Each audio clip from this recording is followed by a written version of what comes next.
I just finished listening to this episode. I think it's going to blow your mind. It is very, very intense. Real quick, right before we get into it, I just want to let you know the ability to search all of my transcripts is now live for existing subscribers of Founders Notes. That means now when you do a keyword search, you search all my transcripts, my notes, and all my highlights for every single book that I've ever done on the podcast at the same time. If you're an already existing subscriber of Founders Notes, this feature is live right now. If you haven't signed up for Founders Notes yet, I would highly recommend taking advantage of the one-time payment option. That means not only do you get every single note and highlight on every single book that I've ever done, but you will also get every single note and highlight on every book that I will ever do. And you can do that by going to foundersnotes.com. That is foundersnotes.com, and I'll tell you some more updates at the end of this episode. I hope you enjoy it. This is a wild story.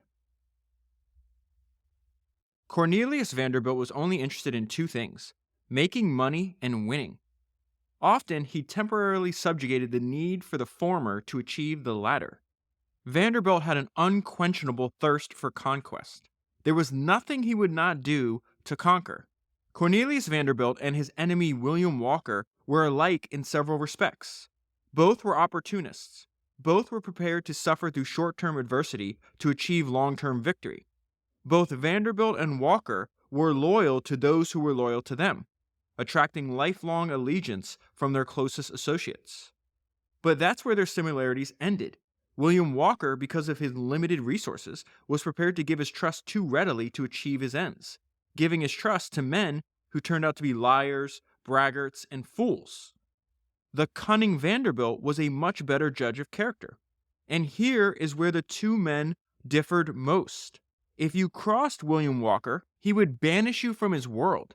If you crossed Vanderbilt, he would set out to conquer you, no matter how long it took. Ultimately, that conquest would be signified by a surrender, and that surrender would usually take the form of a deal. At one time or another, Vanderbilt got into bed with all of his enemies, if they were prepared to submit to him, and most of them were. The exception was William Walker. He was not a businessman. He achieved his short-lived successes using war and the law as his tools. And unlike Vanderbilt's other adversaries, William Walker was not afraid of Vanderbilt when he should have been. That is an excerpt from the book I'm going to talk to you about today, which is Tycoon's War: How Cornelius Vanderbilt Invaded a Country to Overthrow America's Most Famous Military Adventurer, who in turn had previously invaded multiple countries. That's William Walker. And this book was written by Stephen Dando-Collins. So I first read this book about 5 years ago. And the great thing about the book is it's a biography, really a joint biography of Vanderbilt and William Walker, but it starts right in the middle of the story. And so it'll give us background on both the early life of Cornelius Vanderbilt and William Walker, but the entire story, 90% of the book, is about this war that happens when William Walker invades Nicaragua, winds up making himself president of the country, and then making this very fatal mistake of taking some of Cornelius's property and other business assets that Cornelius had in Nicaragua. And so I would say, out of all the people that you and I study together on this podcast, I don't think there is, in many cases, there's some kind of historical equivalent. There's somebody that was very similar to that person that lived before them. Maybe they were influenced and used their ideas. I can't think of a historical equivalent to Cornelius Vanderbilt. To me, he's less of an entrepreneur because the way he dominated. So, he was obviously one of the best entrepreneurs to ever live, but he was so powerful, influential, and wealthy. It's almost like he was like a sovereign. Like I would consider, like, when I think of Cornelius Vanderbilt, it's like, who would you compare to people living today? I wouldn't think of other entrepreneurs. I would think of people like at the state level. I would think of almost like Vladimir Putin is actually the person that comes to mind. And this sentence gives you an insight into why that would be the case. Cornelius Vanderbilt, the descendants of poor Dutch immigrants, would die in 1877, possessing more money than was held by the U.S. Treasury. I read another biography many years ago on Cornelius Vanderbilt, and it's called the First Tycoon: The Epic Life of Cornelius Vanderbilt. And in that book, there's this incredible stat that I haven't forgotten, and it was talking about, when he died, if you could, on the day of his death, right, if you could convert all of his assets into dollars, he would have had 5% of the money supply. He would have had 1 out of every $20 in circulation. So in this book, the story starts, he's in his early 50s. Even by this time, he is already far and away America's richest man, even though the next 20 years is where his fortune grows exponentially. And it grows exponentially because he invests heavily in the new technology of their day, something you and I have talked about over and over again, that the railroads, the transcontinental railroad in American history is very equivalent. I really think about it like the internet today. So it says, far and away America's richest man, he built his massive fortune on steam first. His first fortune was built on fleets of steamboats and ocean ships, steam-powered ocean ships. Then later, after the American Civil War, he invests heavily in steam trains on his ever-expanding network of North American railroads. At one time, Vanderbilt owned and controlled 13 separate railways. That is going to happen a few years into the future where this story starts. Where this story starts is the discovery of gold in January 1848 in California. A few podcasts ago on episode 329, spent a lot of time, if you read the new version of Poor Charlie's Almanack, Charlie spends a lot of time talking about this idea of like, you can analyze. I love his surfing model because he'll go and analyze like, why was Sam Walton so successful? Why was Les Schwab so successful? Why was the founder of National Cash Register so successful? And he's like, in every case, there was some kind of wave that they were surfing. And so this new business that Vanderbilt's about to start building right now is he's going to start surfing the gold rush wave.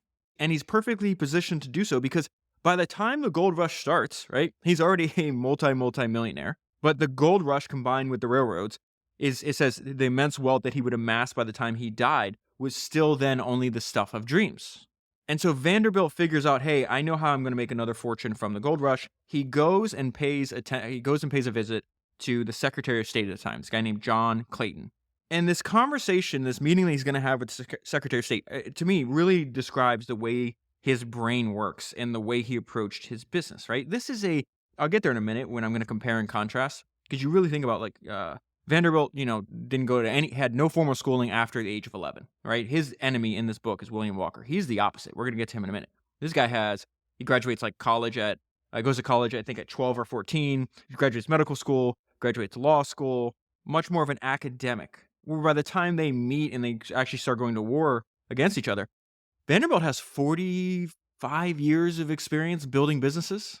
45 years of studying human nature, 45 years of dealing people in commerce. He has this great quote. There's a bunch of these quotes that have lived on forever, and they're in almost every book or every documentary. I've watched a bunch of documentaries on Vanderbilt too, that he says, if I had learned education, I would have not had the time to learn anything else.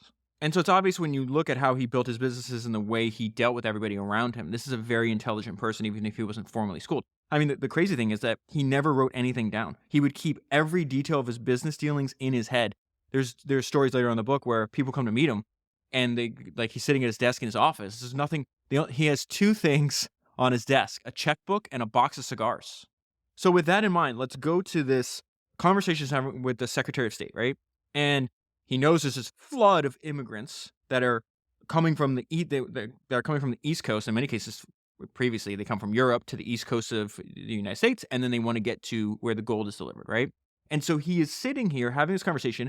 And the way I think about it is he's identifying and analyzing the existing products in the market and then how he can improve on them. So there's 3 different ways that all these people that are in the East want to get West. And the first one is, I was sitting here thinking, which one would I choose if I was them? I know I'm not choosing this one. So thousands of people coming from the East Coast to the West Coast, they're doing that. They're trying to get to California, and they're doing that over land in covered wagons. So what is that? 3,000 miles through, it says their route cut through dangerous Native American homelands and clawed over treacherous mountain passes and took as long as 6 months. Hundreds of travelers died each year as a result of accidents, exposure, starvation, or Indian attacks. Okay, so route 1, I'm not doing that. I'm not doing 6 months. I leave with my family, and then my family is completely different by the time I get there because, half of them have died or whatever the case is. The alternative route people were doing was, remember, this is before the Panama Canal, okay? So the alternative route is okay, I'm going to leave from New York. I'm going to sail across underneath South America, pass over Cape Horn, and then sail up the Pacific to California. That's a lot safer than going by wagon, and it is a lot quicker because it takes about, let's say, 90 days, right? 3 months instead of 6 months, but it is very expensive. It's $600 a head. $600 was the equivalent of several years' salaries for a laborer at this point in history. The third one is there was an existing company that would take you by steamship down to Panama. So you go to East Coast of Panama because there's no Panama Canal at this point. They put you on a mule And then you have to track a week long on a mule through the mud to get to the Pacific side of Panama. Then they put you aboard another steamer, and then they bring you up to San Francisco. That route only took a month. That was also $600. And Vanderbilt immediately realizes, well, there's essentially unlimited demand for this, because if $600 is the equivalent of several years' salary, yet you have thousands of passengers that are lining up to take both the Panama route and the route around Cape Horn. And so Vanderbilt's approach to this is very similar to the approach that he would take earlier in his career, where it's like, oh, it's $600, I'll do it for $300, right? And he's going to be able to do this profitably. But early in his career, he would compete head to head, keep cutting his rates, usually to a larger, more established player, and then eventually the more established player would buy him out to make him go away. And so when he sees these other three options, he's like, okay, I have an advantage here. He's an existing steamboat entrepreneur. He's got a ton of ships he can put in. He can buy them or build them quicker than most other people. So he's like, listen, I'm going to do this. I'm not going to use the Panama route. And then it says he scoffed at the $600 being charged by the operators who did use Panama. I can improve on that, Vanderbilt said. I can make money at $300, crossing my passengers by Lake Nicaragua, a route 600 miles shorter. Okay, so he identified another route in. So why is he talking to the Secretary of State about this? It's not just the passengers. He wants to make money on the passengers, but he does this with everything. It's never the obvious thing. I've been using the chat feature in Founders Notes, which isn't public. Only me and the team at Readwise have access to it right now. But I've been using it to make all these episodes and having it assist me with the research for this episode. And it was searching all my past transcripts every single time I mentioned it on the podcast before, every single note or highlight I had it. And it really summarized what I'm trying to tell you. It says Vanderbilt's approach to business was often marked by a sly concealment of his intentions, keeping information close while simultaneously gathering intelligence on competitors. This strategic obfuscation allowed him to make moves that others often couldn't predict or comprehend until it was too late. That's exactly what is happening in the story, because he's like, listen, I have a shorter route. I have more assets that no one else has, right? He can combine assets in a very unique way that very few, maybe no other competitors can at this point. I can make a profit at, half the price that my competitors can, but that's not why I'm here. I want two things from you, Secretary of State. He wants the U.S. mail contracts. There's a ton of people that want to send information right from east to west. I will take that over for you. I want the contracts, which would be the equivalent of a couple $100 million a year in guaranteed income from the U.S. government today. And then the second thing I want is I want you to negotiate with the Nicaraguan government. This is before William Walker overthrows that government, right? And I want the exclusive rights from the Nicaraguan government to build canals across Nicaragua. At the beginning, so now we live in a world where they did this across Panama, right? At the time, before the Panama Canal, the idea was and he actually gets this contract, right? So he's actually successful in this meeting with the Secretary of State. At the time, they thought they were going to build the canal across Nicaragua. If you look at a map of Nicaragua, you'll see this giant lake in the middle. It's called Lake Nicaragua. So the idea was cut a canal through there on one side, so that would be the east side, and then a smaller canal on the west side, and that would dump you into the Pacific Ocean. So that plan, this new business that Cornelius is building, sets up the entire story, which is what this book is about, which is this war that he has with William Walker. So I need to give you a little background on William Walker and why I said he's essentially the exact opposite upbringing. So his mom is excessively sick when he's young, and they can't figure out, the local physicians are unable to diagnose her condition. So he had this intense devotion to his mother. And so he's like, I'm going to become a doctor and cure my mother's mystery illness. So he starts reading every single book he can possibly find. And the next thing I'm going to say is kind of weird because the decisions he makes later kind of speaks to almost that it's a contradiction. He's some sort of like young prodigy genius, even though later in his life he does a lot of dumb things. The story ends with a 36-year-old William Walker being handed over to the Honduran government, blindfolded, brought out to the beach, and shot to death. And so it's interesting to think about how this young prodigy wind up having an outcome that obviously he did not desire, right? So while he's 12 years old, he's already mastered Greek and Latin. His father takes him to the University of Nashville and is like, hey, my son's a genius, can you let him in? He starts college at 12. He graduates at 14. At 14, he then goes to medical school. 4 years later, at 18, he graduates medical school.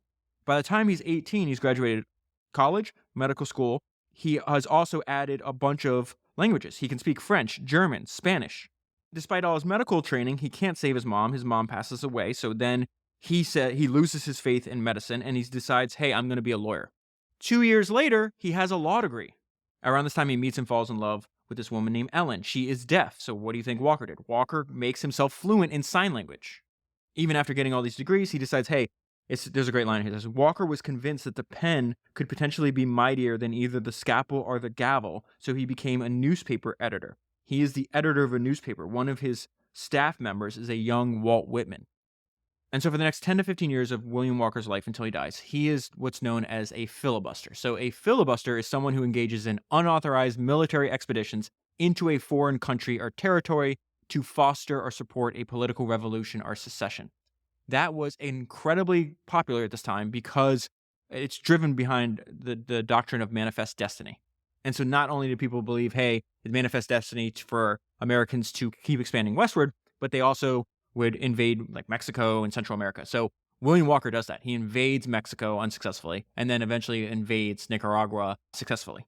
So his habit of filibustering, is what it was called, is what's going to cause him to cross paths with Vanderbilt. I'm going to get there in a minute. This is something that's very fascinating. So one of my favorite books that I've ever done was I've done it twice. It's episode 292. It's this book called The Invisible Billionaire. The book is almost impossible to find. I think I paid over $100 for my copy, if I'm not mistaken. But it's about this guy named Daniel Ludwig, who in the 1980s was the richest American and no one knew who he was. And so Daniel builds this massive conglomerate. I think it's in 100 countries, I don't know, 30 something companies, if I remember correctly. It's in shipping and mining and transportation and real estate and hauling oil for Standard Oil. But there's an idea in that book that I've never forgot, and it's the importance of doing certain things yourself. And so I'm just going to read my notes from that book. It says, twice he had trusted the word of specialists, and twice he had been burned. He had believed them when they told him that he could bring his fully loaded 60,000-ton oil carriers down this river in South America without running the ground. They were wrong. And then his geologists had failed to discover until after considerable work was done that the coral rock underlying the Grand Bahama Island was too fragile to support his giant supertankers. These mistakes had cost Daniel considerable time and expense. So before building a refinery in Panama, he decided to check out the site himself. And so the maxim here is do it yourself. He's already a billionaire when he does this, with this story I'm about to tell you.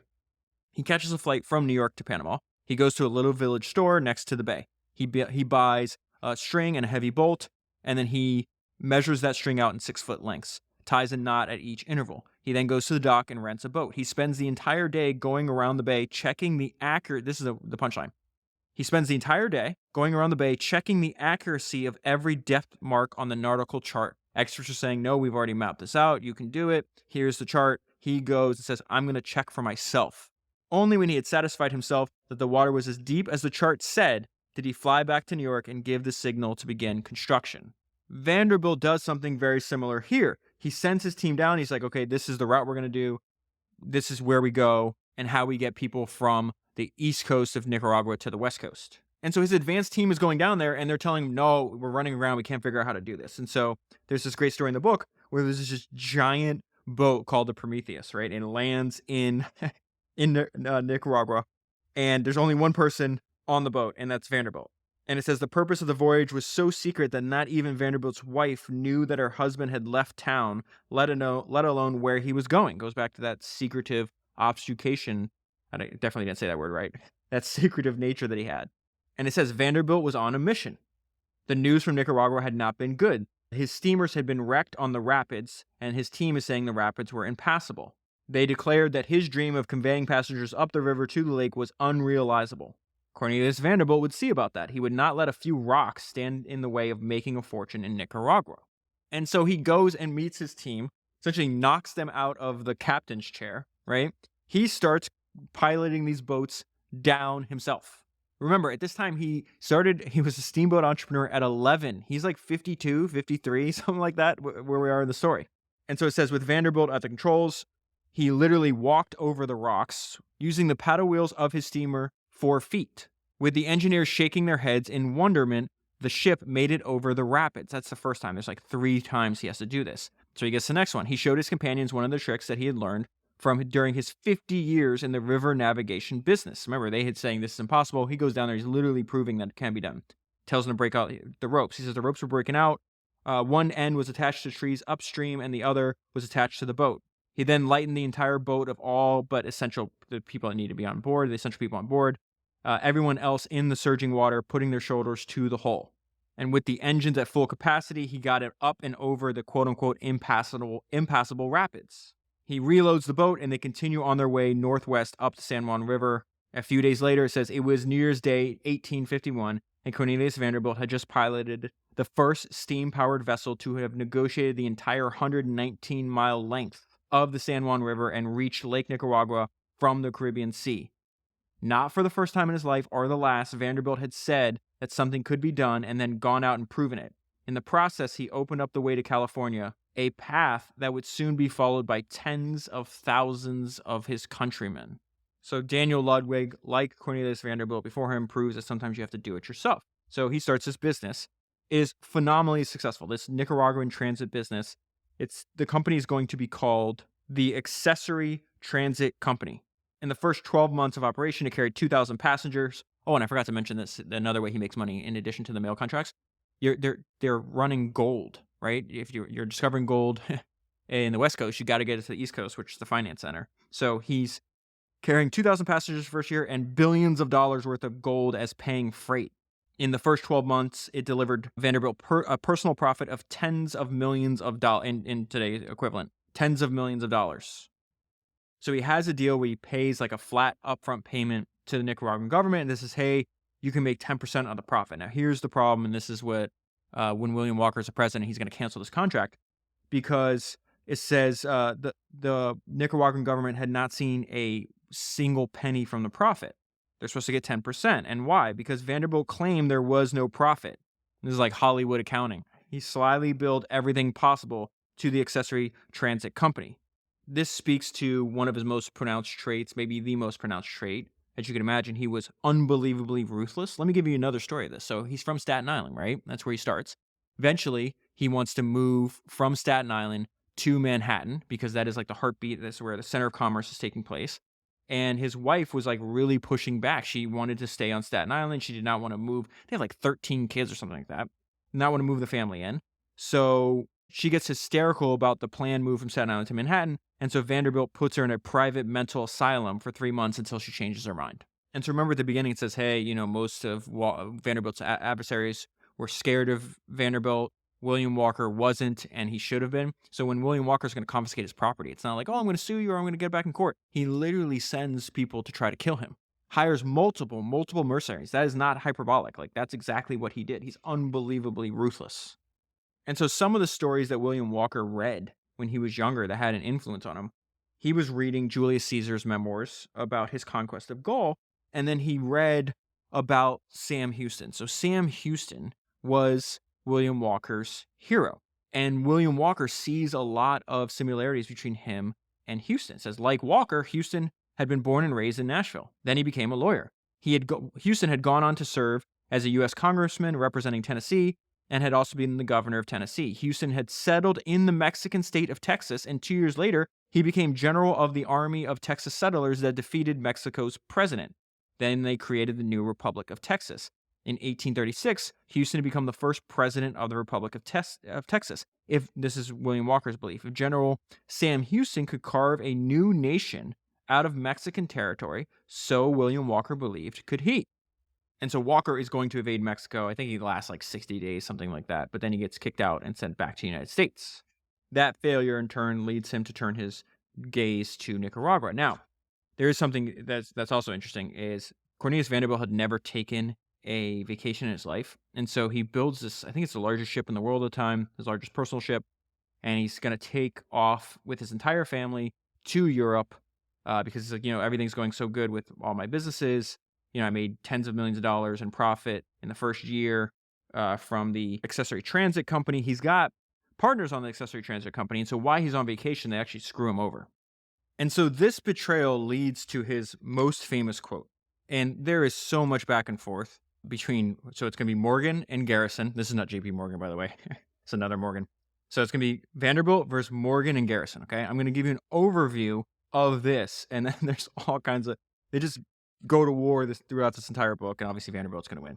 So it says during Vanderbilt's European absence, this is when he's on vacation for the first time in his life, right? I remember when I was reading about the early history of PayPal, I think Elon goes on vacation for the first time. I think he gets malaria, and then there's a coup.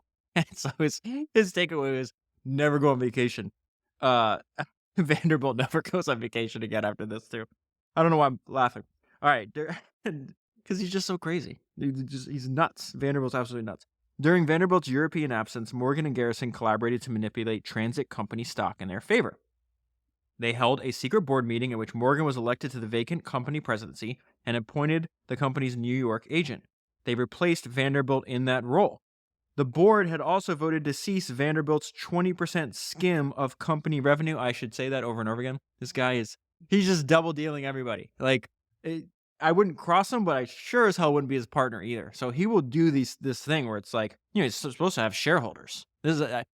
He has shareholders, and then he will, if he has a deal that puts more money in his pocket at the detriment to his shareholders, he will still do that. I don't think he believed in fiduciary. The only fiduciary he believed in was himself, as it gets to what he's saying. So he was also skimming 20% of the company revenue for himself, okay? Then Vanderbilt's attorney and business partner, this guy named Joseph L. White. So he's on Vanderbilt's side. White's an insane story too, which I'm not even going to touch on. I'll give you like a brief overview. He's in the book. He's Vanderbilt's attorney, and imagine your attorney and your business partner doing this to you, right? So he's an attorney and business partner. Then he betrays Vanderbilt. Then he goes back to Vanderbilt. I think he betrays him again and he goes back. It's so amazing how this happens over and over again in Vanderbilt's life. So his attorney and business partner sells his stock, resigns from the board. They set up another company. Then his attorney buys that new company stock on the cheap.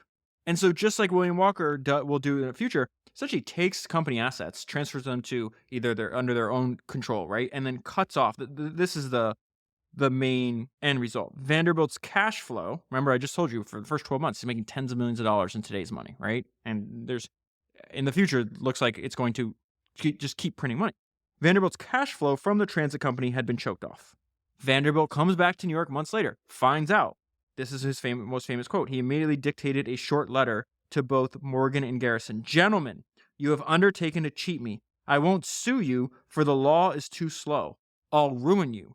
Yours truly, Cornelius Vanderbilt.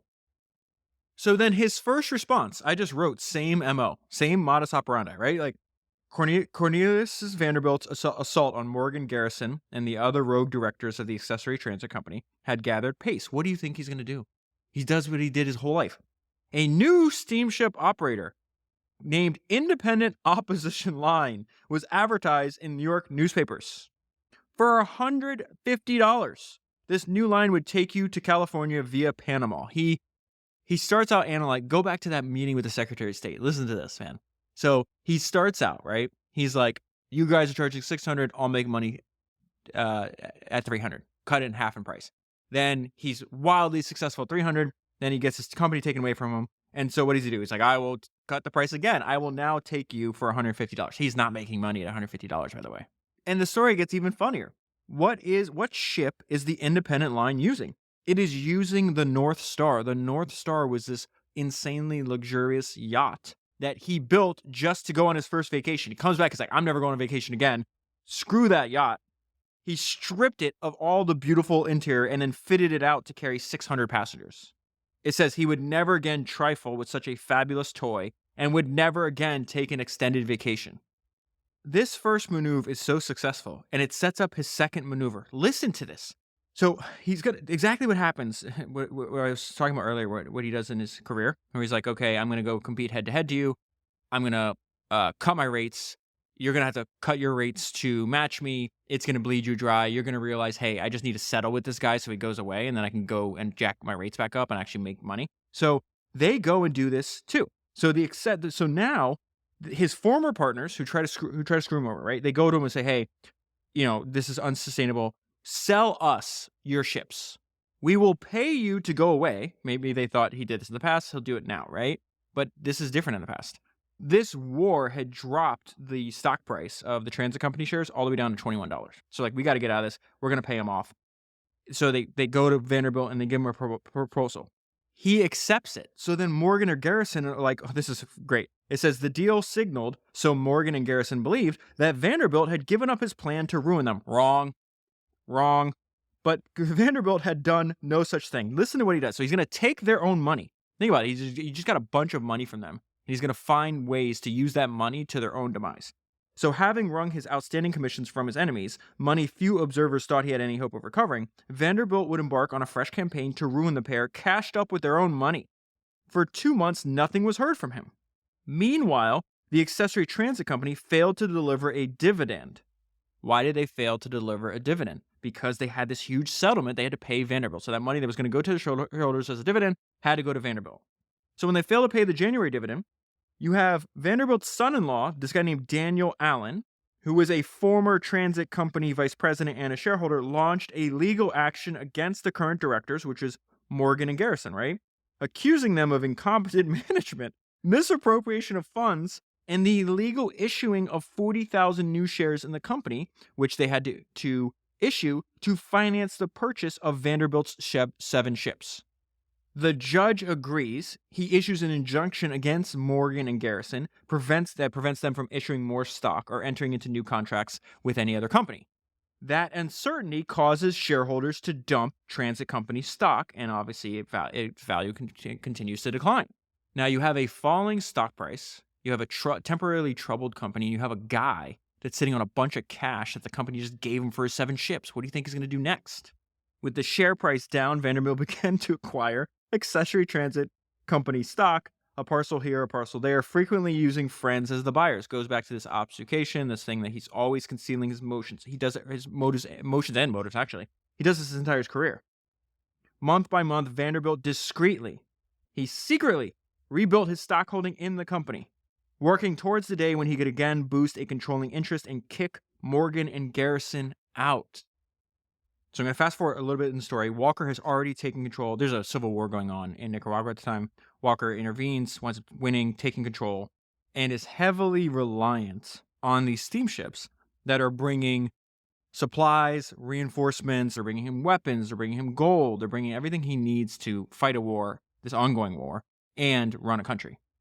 That war and uncertainty is also going to play into Vanderbilt's hands. Now, he was not expecting to have Walker confiscate his property, but he doesn't have control over the transit company yet.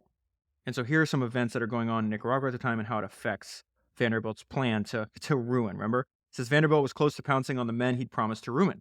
Morgan and Garrison. The war in Nicaragua had been good news to Vanderbilt because it had depressed the price of accessory transit company stock again. So as the bad news puts the price down, he keeps buying more and more. Then because there's a lot of Americans traveling through Nicaragua to try to get to the West Coast for the gold rush, right?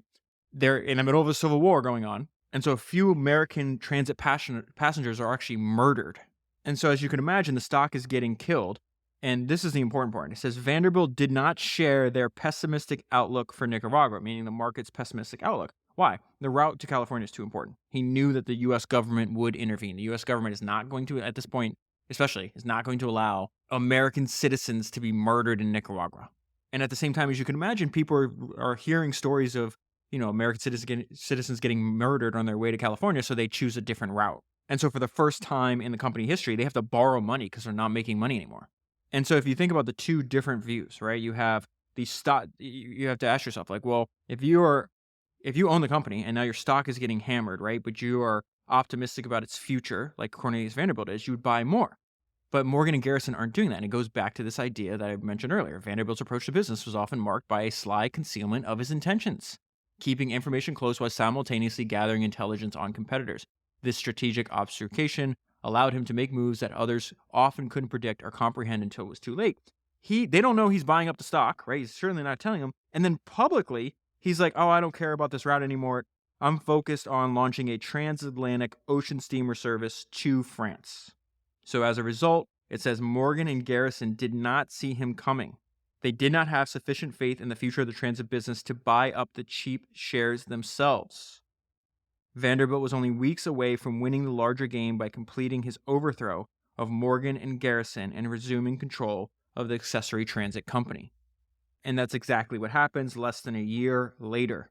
Vanderbilt and his friends had acquired a controlling shareholding in the company, and at the company's January board meeting, Vanderbilt would be elected as director once more. The directorships of Morgan and Garrison would be terminated.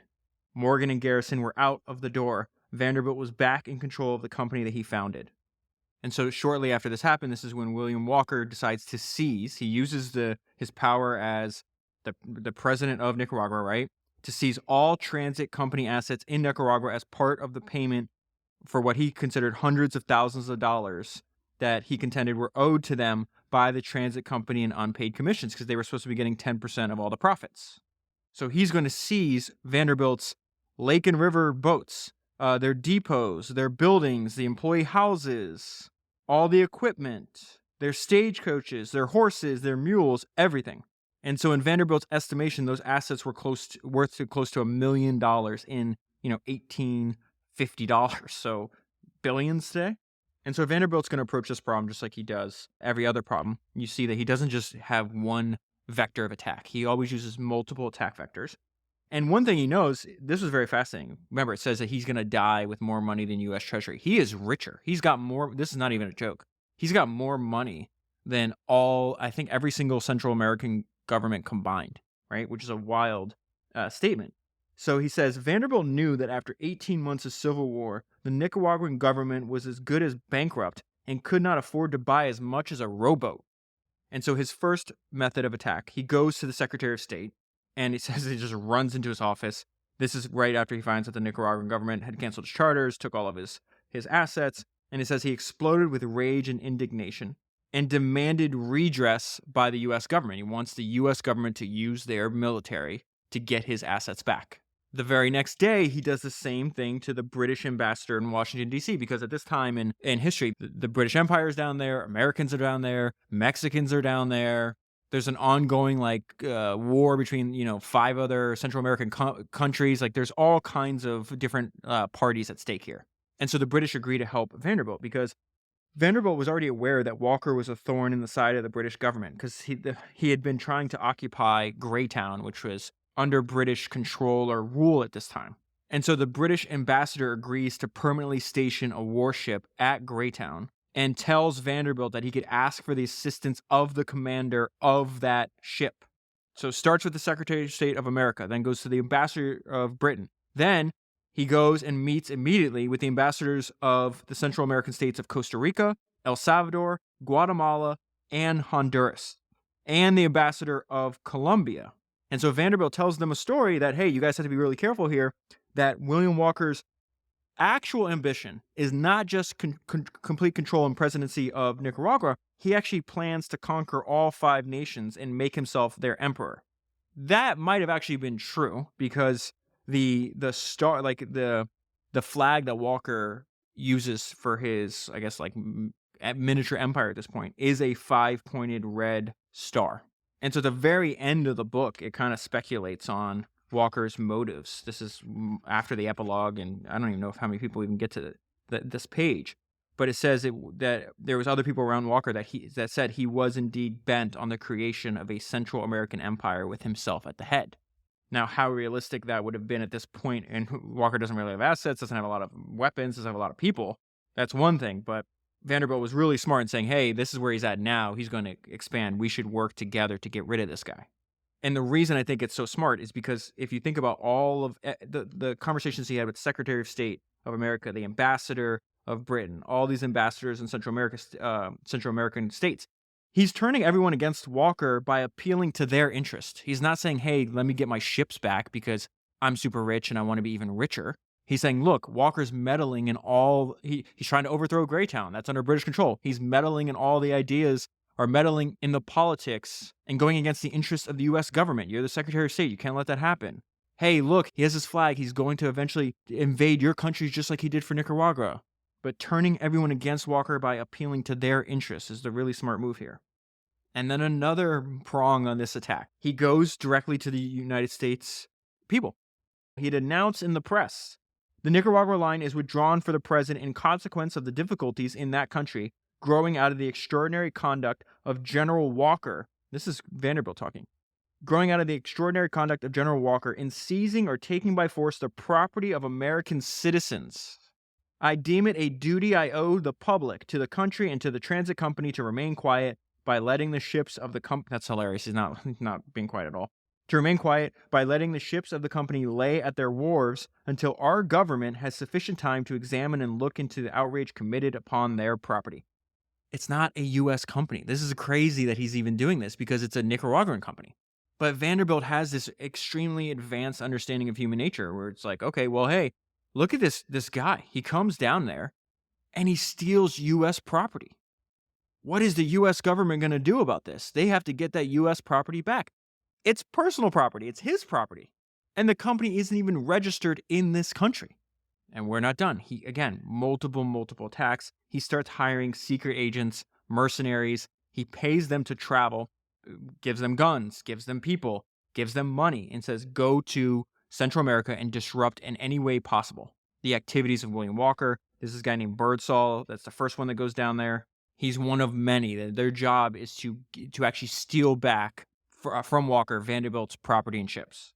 Then he directly finances soldiers and mercenaries in other Central American companies. So this is countries other. This is another war by proxy is essentially what he's doing here. It was the first time in 2 decades that the countries of Central America had stopped fighting each other and come together in a joint cause. Thanks to Cornelius Vanderbilt, for it had been his money that helped arm the troops of Guatemala and El Salvador. Vanderbilt had more money than all Central American governments combined. Vanderbilt had now gone to war with Walker. For Vanderbilt, this was not business, this was personal. Vanderbilt was determined to destroy William Walker. He called him that tin soldier in Nicaragua, he called him. Walker had taken his property and then went and climbed into bed with Vanderbilt's competitors. This was why Vanderbilt had marked Walker for destruction. That line, this is why Vanderbilt had marked Walker for destruction. When I read that, what came to mind is when I did the episode on Rockefeller's letters to his son on episode 324. Rockefeller said something that was very similar in those letters. He says, this is Rockefeller writing, as far as my nature is concerned, I do not meet competition, I destroy competitors. Vanderbilt had marked Walker for destruction. So even though Vanderbilt was rich, right, he could still run his steamers in another location. So why isn't he doing that? And this goes back to the thing that, bad boys move in silence. He always has different ways to make money. He's never going to tell you all the ways that he is making money. So he has all these boats, right, that are not under conscription by William Walker, and he's just letting them sit there. What he was also doing was, there's all these different routes. You can do the Panama route, right? Remember, they were still landing. This is still pre-Panama Canal. You can land on the East Coast through the Caribbean Sea into Panama, take that short trip across, and then run them up the West Coast through the Pacific Ocean. And so he goes to the company that has a monopoly on this Panama route and says, hey, I will leave all these steamers that are just sitting here costing me a ton of money. I can run them against you, but you wouldn't want that. Why don't you pay me to not compete with you? And that's exactly what he does. Check this out.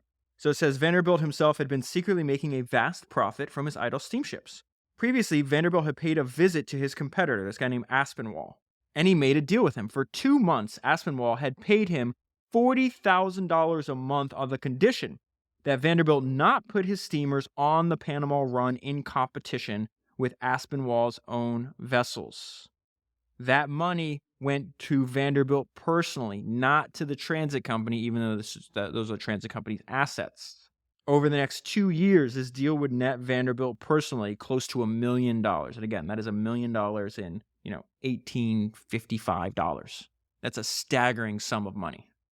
And so this is why I said earlier, I don't think I can think of another equivalent to somebody else that I've read about like Vanderbilt. So go back to this persistent desire to destroy this they said what? An unquenchable thirst for conquest. Vanderbilt's tactics were aimed at killing off the new Nicaraguan government. So that's Walker. Quietly and covertly, he had been pouring money into the capitals of small countries adjoining Nicaragua. It was Vanderbilt who armed the soldiers. It was Vanderbilt who sent those governments money. It was Vanderbilt who had purchased weapons and ammunition and shipped it all to Central America.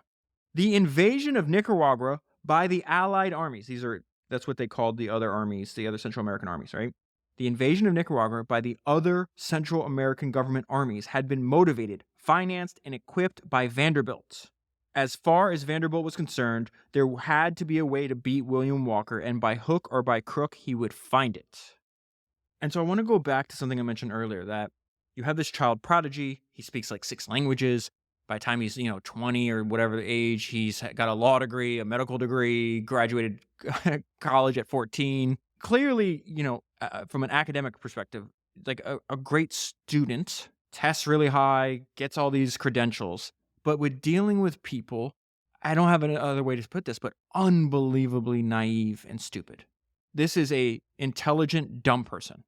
Because from William Walker's perspective, first of all, he didn't know any of this stuff was going on. He didn't expect Vanderbilt, which is really weird because William Walker's an American. He knows, everybody in America at this time knows Vanderbilt's the richest person. He's powerful. He's ruthless. But his whole point was like, this is legal.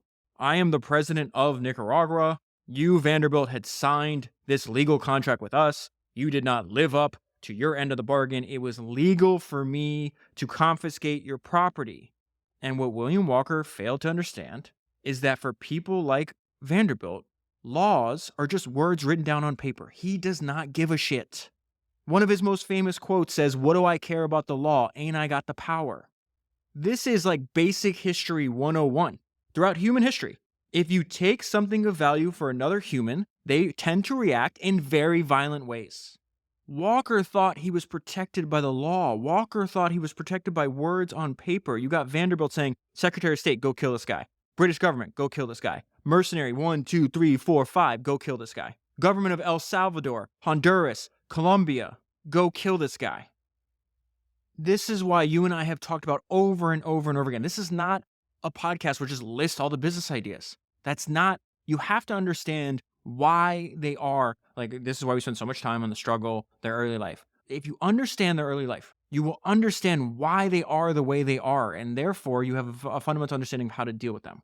William Walker should have been smart enough to look at somebody like Vanderbilt and note, that's not somebody you want to cross, whether the law says you can or not. And so it's this point in the book where the author actually compares and contrasts their vastly different childhoods. Walker's mistake was messing with Vanderbilt's property. How different these two men were. When Walker was 12 years old, he was a child prodigy just beginning college. When Vanderbilt was 12, he was salvaging cargo on a vessel that ran aground next to his house. His dad gave young Cornelius 3 wagons and told him to get the job done. At 15, Vanderbilt wanted to buy his own first vessel. It was a $100 flat-bottomed sailing barge. He did not have $100, so he does a deal with his mom. If I plow this 8-acre lot on our family farm, will you give me $100? She says yes, but you have to do it before your 16th birthday, which was in 20-something days. So what does he do? Vanderbilt brought in all the boys of the neighborhood on the promise of free rides on his new boat, the new boat he doesn't have yet. And sure enough, they helped him plow the lot. Vanderbilt starts his first company at 16 years old. He is going against competing grown men. Stories through Vanderbilt. They are not solving things in the early steamboat ferry industry by going to the judge or the lawyers. They are literally, if you read any book in Cornelius Vanderbilt, it's fists. They settle disputes with their fists. Now you take that poor, smart, determined, obviously very intelligent person just because he's not educated formally, right? And you take that person that had those experiences at 11, 12, 15, 16. You fast forward 40 years and he's the richest, one of the richest people in the world.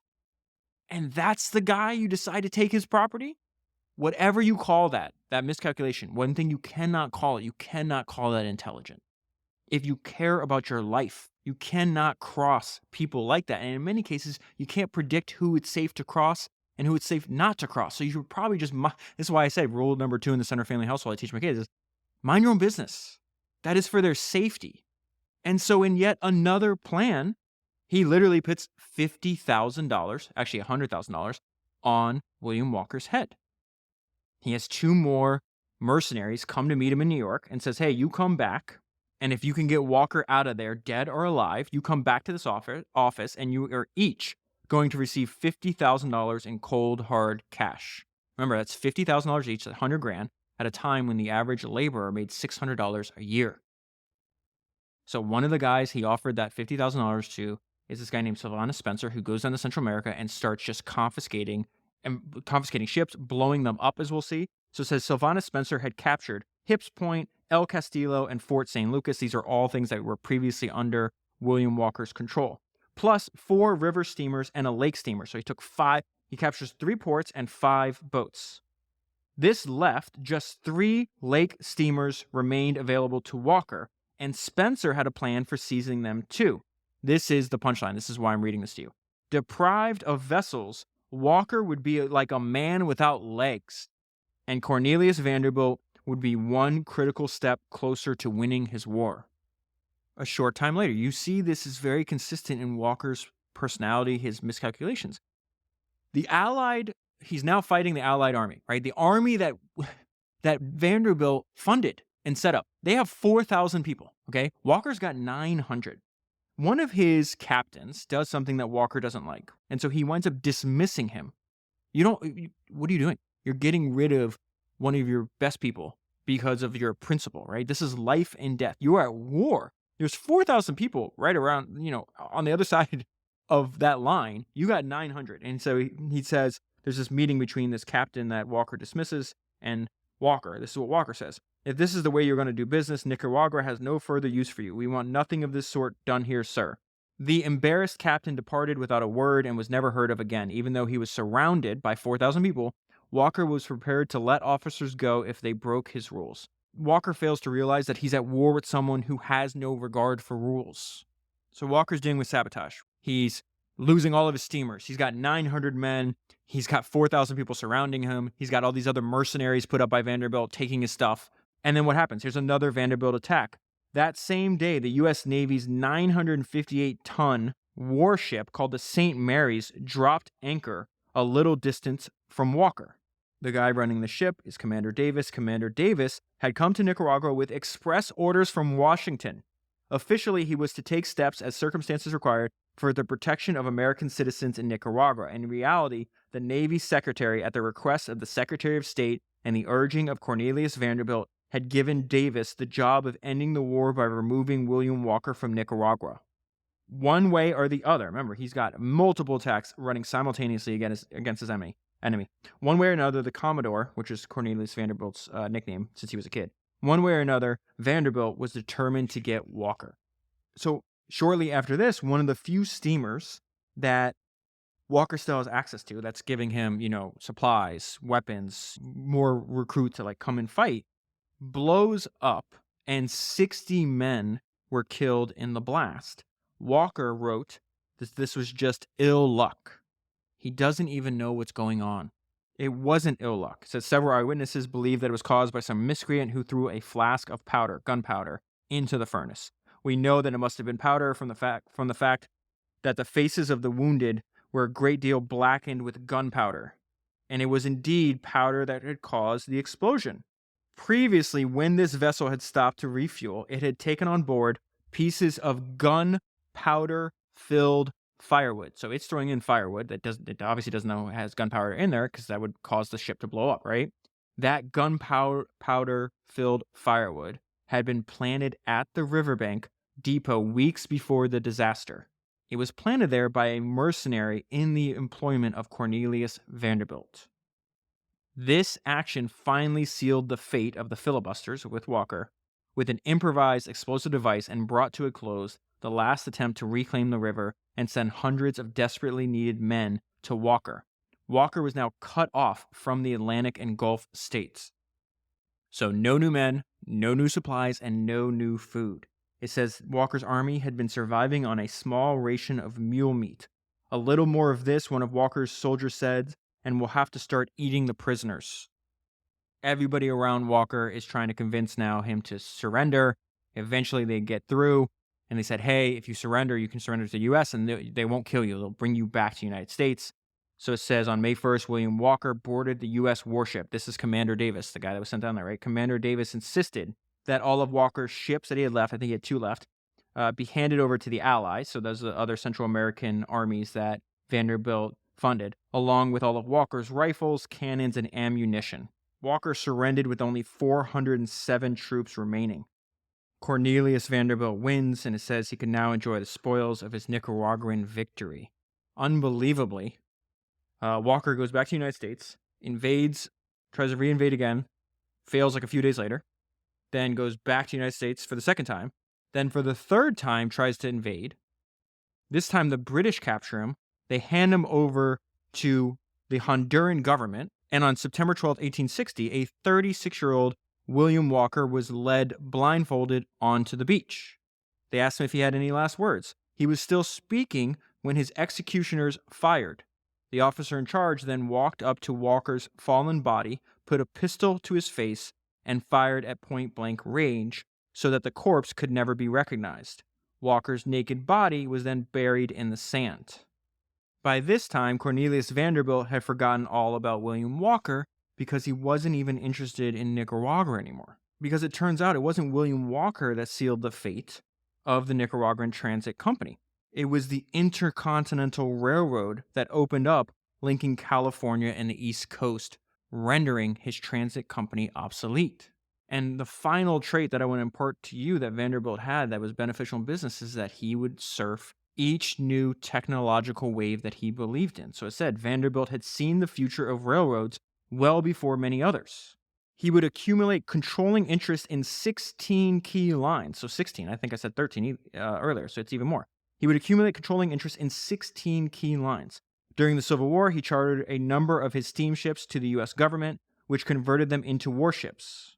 But after the war, he consolidated his shipping interests and concentrated on the iron rail, buying up railroad after railroad.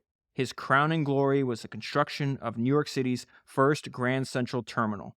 His statue stands outside Grand Central Station to this day. Steamships had made Vanderbilt wealthy, but railroads made him one of the richest men in history. And that is where I'll leave it. For the full story, highly recommend reading the book. If you buy the book using the link that's in the show notes in your podcast player or available at founderspodcast.com, you'll be supporting the podcast at the same time. That is 341 books down, 1,000 to go, and I'll talk to you again soon. There's this theme that comes up over and over again on the podcast, and I think is obvious the more you listen, is that the people that you and I study on the podcast, even though they didn't know each other, in many cases they're alive at different times in history, they're working in different industries, they live on different parts of the planet. They are much more alike to each other, right? That's why these themes pop up over and over again. They're much more alike to each other than they are to like the general population. And the same is true for people that listen to founders. There's this I have this like metaphor in my mind lately. I picture like an iceberg, right? Where anytime I get messages, I get messages from people that listen, they don't know each other. They usually ask for similar things. And it took me years to realize to take like the advice that's on the podcast, right? I think of what Michael Jordan said, that successful people listen, the people that don't listen don't last long. And he was talking about, obviously, not only listening like in terms of learning from history, studying the great people that came before him, listening to his coaches, his trainers, all the people he has around him, trying to help him be better at his profession, right? But what happens is, what I've come to realize is like anytime I get a bunch of these messages, because the same holds true for the people that listen to the podcast, just like the same holds true for the people that we study on the podcast, that people that listen to founders are much more alike to each other than we are to the general population. And what will happen is I'll get these messages and people will be asking, in many cases over a long period of time, for very similar things, even though they didn't know each other.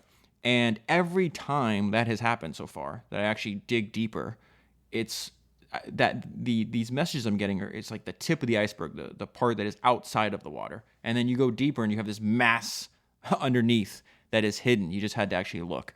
And this happened with the initial creation of Founders Notes to begin with, because for years, as you know, I would go and like shout from the mountaintops about this app called Readwise that I was like, oh my God, this is incredible. For, since 2018, I've been putting every single note, highlight everything all the prep that I'm doing for the podcast into this database that I can then search. And so I'm constantly revisiting what I'm learning. I think I'm 8 years into this. And the deeper I go into this, I realize how right Napoleon was when he kept saying that, hey, experience must be supplemented by study.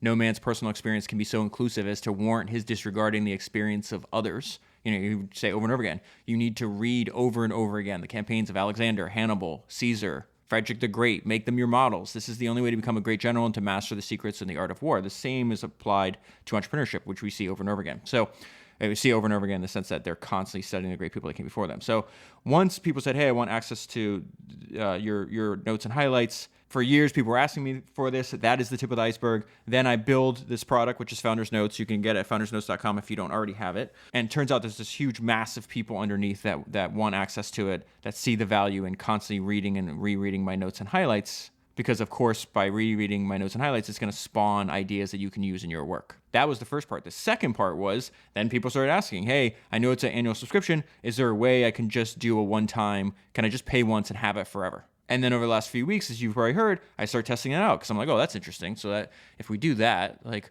then it becomes a tool.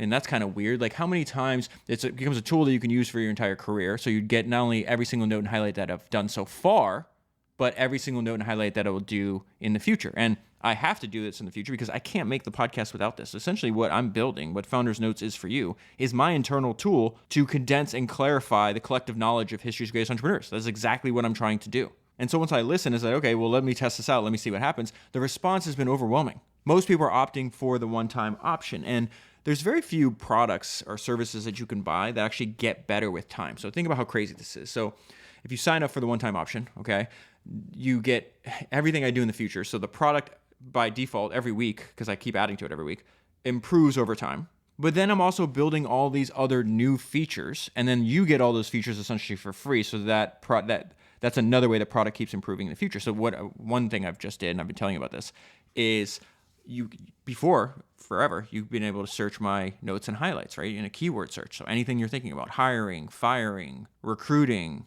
advertising, marketing, a specific person like Ogilvy or Buffett or Munger or anybody else that you and I have studied on the podcast.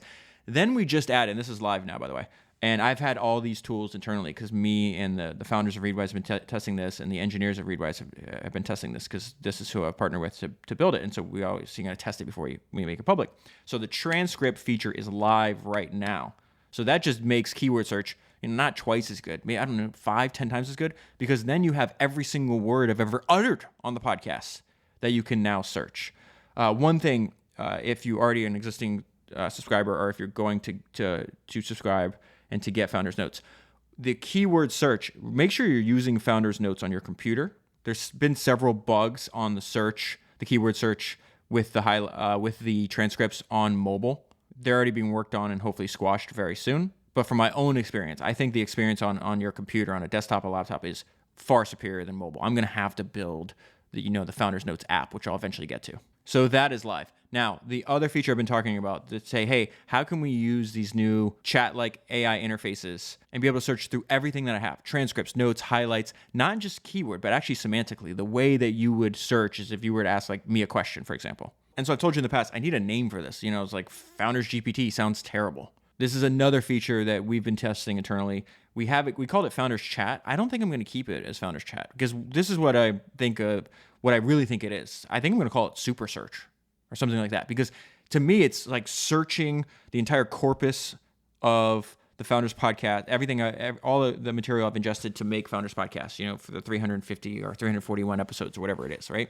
And as the more I use it, and now I'm using it, I think I referenced it in the episode you just listened to, I'm using it literally to build I'm using it to research every single podcast that I'm making. I'm using it nearly every day. And the more I interact with it, I'm like, no, this is like a super search. This is like search on steroids. It has a way more advanced memory than me. I've been searching it, and it makes connections that I have even missed. What I want to do is, and I've already started doing this with a handful of people, start testing them to existing Founders Notes subscribers. So whether you have one already or if you sign up now, which I highly recommend you do, I think it's a no-brainer, especially if you do the one-time option. But if you want to test this, I need people. Now, keep in mind, this is a beta test. You're going to run into issues. That is the point of testing it with a small group of people. Eventually, I think in the next few weeks, at the very latest, it'll be live to every single person. You just see it when you log into Founders Notes. But if you are interested in testing this right now, when you are logged into Founders Notes, you will see an email address in the footer. Send an email in the subject line, say, I want to test Founders Chat. And with the goal, obviously, is if you run into any bugs or anything where it's not functioning as it should, please let me know. And so then once Super Search, or whatever I'm going to call it, is ready, it's live, it's functioning just as it has been internally, there's other features that I want to start adding. I'm going to be doing bullet point summaries of the key ideas in every single episode. I want to do that by founder, because think about some episodes or some founders, I have like 10 episodes on, right? Like I would like a one page. And the whole point, I guess I need to back up. I think you already know this, but just in case, I need to make it explicit of what I'm trying to do with Founders Notes, because it starts out with the ability to search notes and highlights. Then you add transcripts. Then you add super search. Then you add bullet point summaries of the key ideas from each episode. But really, everything that I'm doing with this, right, is over time, I do think it's going to be this ever-increasing, giant, valuable curriculum that condenses and clarifies the collective knowledge of history's greatest founders. It is by far the best way for you to support the podcast. It is the platform and I think the business that will continue to allow me to make and distribute the podcast for free forever. And so every feature that I'm building it for myself first as a way to serve that mission that, hey, we need this very advanced curriculum that condenses and clarifies the collective knowledge of history's greatest founders. Because if it goes back to what David Ogilvy said, he says, you can't save souls in an empty church. You have to condense and clarify because that's how you're going to remember the idea to use that idea in your work. You might not use the idea tomorrow. It might be 10 years from now. And so as I constantly use these features myself, I will refine this long-term vision. And of course, as always with everything, I will share it with you as soon as I comprehend it myself first. So if you're already running a successful company and you want an easy way to interface with the ideas of history's greatest entrepreneurs in a searchable database that you can go through at your convenience anytime you want, then go to foundersnotes.com to sign up. That is foundersnotes.com. Thank you very much for listening. Thank you very much for your support, and I'll talk to you soon.